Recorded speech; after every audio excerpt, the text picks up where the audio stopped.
ਇੰਨੀ ਸਾਨੂੰ ਬਦਤਮੀਜ਼ੀ ਨਾਲ ਬੁਲਾਉਂਦੇ ਨੇ। ਔਰਤਾਂ ਨੂੰ ਕਹਿਣਗੇ ਬਕਵਾਸ ਨਾ ਕਰੋ, ਭੌਂਕਦੀ ਹੋ। 1.5 ਕਰੋੜ ਦੀ ਗੱਡੀ ਖਰੀਦ ਲਈ, ਬੰਗਲਾ ਲੈ ਲਿਆ, ਵਰਕਰ ਭੁੱਖੇ ਮਰਦੇ ਪਏ, ਪਲਾਟ ਦੇ ਵਿੱਚ ਖੈਮਾ ਲਾ ਕੇ ਬੈਠੇ ਹੋਏ ਆ। ਆਪ ਘੁੰਮਦਾ ਫਿਰਦਾ ਜੇ, ਸਾਨੂੰ ਸੀਓ ਸਾਡਾ ਸਾਥ ਦੇ ਦੇਵੇ। ਅਸੀਂ ਸੀਓ ਨੂੰ ਅੱਜ ਦਾ ਛੱਡ ਦਿੰਦੇ ਹਾਂ, ਨਹੀਂ ਤੇ ਅਸੀਂ ਜਿੰਨਾ ਚਿਰ ਆਪਣਾ ਹੱਕ ਨਹੀਂ ਲਵਾਂਗੇ ਅਸੀਂ ਜਾਵਾਂਗੇ ਨਹੀਂ ਇੱਥੋਂ।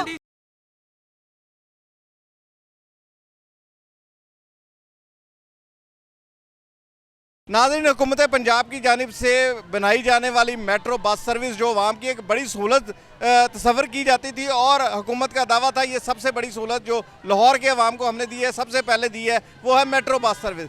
आखिरकार इसका पोल भी खुल गया और यहाँ के मुलाजमीन जो है ये एहतजाज करने सड़क पर आ गए हैं। उनका कहना है कि उनको तनख्वाही नहीं दी जा रही। आइए चलते हैं, इनसे पूछते हैं कि ये इस हवाले से क्या मौक़िफ़ इख्तियार किए हैं और क्यों हड़ताल किए हैं। आइए चलते हैं। हाँ जी, की मसला है माँ जी? मैं भाई ये सानू 3 महीनों का सानू आंदे ने नौकरियां कट देंगे, तुसीं शोर पाया ते सानू तनख्वाह क्यों नहीं दी? वजह भैया साडी गलती है जड़ी इन्हां दे असीं सफाई करदे रहे सफाई करते रहे। हाँ ते किन्ने महीने तो तनख्वाह नहीं मिली? 3 महीनों तो 3 महीने तो ते हुण कहंदे की ने? हुण कहंदे ने 5 तरीक नूं दवांगे।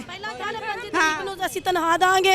ਅਸੀਂ ਦਿਨਾ ਕੇ ਨਿੱਕੇ ਨਿੱਕੇ ਬੱਚੇ ਚੜ ਕੇ ਸਵੇਰ 5 ਵਜੇ ਤੋਂ ਪਹਿਲੇ ਅਸੀਂ ਘਰੋਂ ਨਿਕਲਨੇ ਆ, ਰਾਤ ਨੂੰ ਰੋਟੀ ਪਕਾ ਕੇ ਰੱਖਨੇ ਆ, ਸਵੇਰ ਤੱਕ ਕੇ ਅਸੀਂ ਸਵੇਰ ਜਾਈਏ ਤੇ ਟਾਈਮ ਨਾਲ ਪਹੁੰਚੀਏ।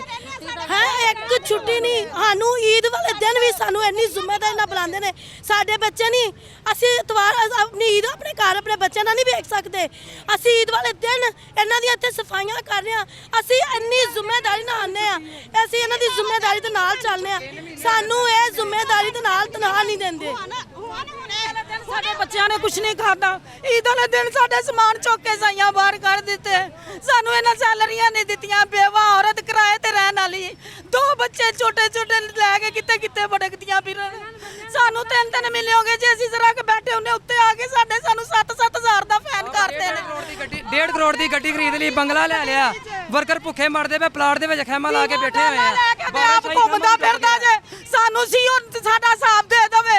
ਅਸੀਂ ਸੀਓ ਨੂੰ ਅੱਜ ਦਾ ਛੱਡ ਦਿੰਦੇ ਹਾਂ, ਨਹੀਂ ਤੇ ਅਸੀਂ ਜਿੰਨਾ ਚਿਰ ਆਪਣਾ ਹੱਕ ਨਹੀਂ ਲਵਾਂਗੇ ਅਸੀਂ ਜਾਵਾਂਗੇ ਨਹੀਂ ਇੱਥੋਂ। ਸਾਰੇ ਰਲ ਕੇ ਖਾਂਦੇ ਪਏ ਨੇ, ਵਰਕਰਾਂ ਦਾ ਹੱਕ ਨਹੀਂ ਦੇ ਰਹੇ। ਕੇ ਆ ਗਏ ਆ। तो MD साहब कहंदे की ने? MD साहब दा मौक़िफ़ की है? ਕੁਛ ਵੀ ਨਹੀਂ, ਸੀਓ 10 ਲੱਖ ਦੇ ਕੇ ਮੂੰਹ ਬੰਦ ਕਰ ਦਿੰਦਾ ਹਰ ਵਾਰ। ਵਰਕਰਾਂ ਦਾ ਹੱਕ ਹੈ, ਵਰਕਰ ਭੁੱਖੇ ਸੈਲਰੀ ਦੱਸੋ, ਕਹਿੰਦੇ ਕੋਈ ਕਨਫਰਮ ਨਹੀਂ ਕਦੋਂ ਮਿਲਣੀ ਹੈ।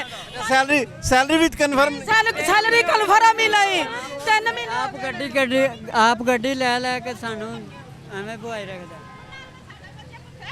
ਅਸੀਂ ਸਵੇਰ ਟਾਈਮ ਨਾਲ ਨਹੀਂ ਡਿਊਟੀਆਂ ਤੇ ਆਂਦੇ ਦੱਸਣ ਅਸੀਂ ਕਿਹੜਾ ਕੰਮ ਨਹੀਂ ਕਰਦੇ।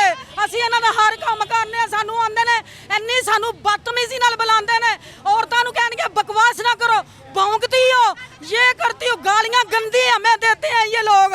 और फिर भी हम सारू नीचे करके काम करते हैं। ला इलाहा इल्लल्लाह मोहम्मद रसूलुल्लाह जो कह रहे हैं ऐसे ही है, इसमें से कोई गलत नहीं है। अस्सलाम वालेकुम जी, की मामला है दसो? ਸਾਡੀਆਂ ਸੈਲਰੀਆਂ ਨਹੀਂ ਦੇਣ ਦੇ, ਨਾ ਸਾਨੂੰ ਛੁੱਟੀ ਦੇਣ ਦੇ, ਬੱਚੇ ਸਾਡੇ ਰੋ ਰੋ ਕੇ ਮਰਨ ਦੇ। ਇਹਨੇ ਜਲੀਲ ਹੋਨੇ ਅਸੀਂ ਤੇ ਜਿਹੜਾ ਕਿਰਾਏ ਤੇ ਅਗਲੇ ਮਾਲਕ ਮਕਾਨ ਸਾਨੂੰ ਵੀ ਇਸਤ ਕਰ ਦੇਣਾ, ਅਗਲੇ ਤਾਲਾ ਲਾਉਂਦੇ ਜੇ। ਉਹ ਖੜੇ ਨੇ ਜੈਟੋ ਕਿਹੜਾ ਜਾਡੋ? ਆ ਚਿੱਟੇ ਆ ਜਿੰਨੇ ਸਾਫ ਹੈ ਆ ਜਿੰਨੇ ਫਿਰ ਇੱਕ ਛੁੱਟੇ 5000 ਕੱਟ ਲੈਣੇ ਨਹੀਂ ਦਿੱਤੇ। 5000 ਕੱਟਦੇ ਨੇ, ਕੱਟਿਆ ਜਾਏਗਾ। ਤੁਸੀਂ ਮੀਡੀਆ ਨੂੰ ਬੁਲਾਓਗੇ, ਤੁਸੀਂ ਇੱਥੇ ਮੈਟਰੋ ਡੱਕੋਗੇ। ਆ ਜ਼ੈਡੋ, ਉਹਦੀ ਤਸਵੀਰ ਬਣਾਓ, ਉਹਦੀ ਤਸਵੀਰ ਬਣਾਓ ਜੇ ਹੋ ਤੁਸੀਂ ਧੀਆਂ ਪੈਣਾ ਵਾਲੇ ਤਾਂ। ਆ ਜ਼ੈਡੋ जी नाज़रीन, मेट्रो बस सर्विस के मुलाजमीन ने, सफाई करने वाले गरीब मुलाजमीन ने आखिर तंग आकर एहतजाज शुरू कर दिया है और उन्होंने हड़ताल का ऐलान कर दिया है। उनका कहना है कि गुज़िश्ता 2 से 3 माह हो चुके हैं और उनको तनख्वाहें नहीं दी जा रही और तनख्वाहें ना देने का सबब सिर्फ़ और सिर्फ ये बताया जा रहा है कि मेट्रो बस सर्विस खसारे में है। ये किस किस्म का खसारा है कि एक प्राइवेट कंपनी जो हुकूमत से भी पैसे ले रही है और आवाम से भी ले रही है, उसके बावजूद तनख्वाहें देने में नाकाम नज़र आती है। और यहाँ के वर्कर का कहना है कि जब तक के वज़ीर आला पंजाब कोई अपना अमला नहीं भेजती या मेट्रो बस सर्विस सेक्रेटेरिएट से उनके चीफ नहीं आते, तब तक वो एहतजाज ख़त्म नहीं करेंगे और एहतजाज का सिलसिला जारी रखेंगे, चाहे उनके ऊपर पुलिस गर्दी करवाई जाए। उनका कहना है कि हमें हमारी तनख्वाहें दे दें, चाहे हमें नौकरी से निकाल दें। दूसरी जानिब उनका अब ये भी मौक़िफ़ है कि ज़ैडो साहब जो है तनख्वाहें मांगने के ऊपर उनको फ़ौरी तौर पर मुलाजमत से बरतरफ करने और उनकी तनख्वाह हज़फ करने की धमकियाँ भी दे रहे हैं। ये थी हमारी आज की वीडियो। नई वीडियो के साथ दोबारा हाज़िर होंगे, तब तक के लिए इजाज़त दीजिए। अल्लाह हाफ़िज़।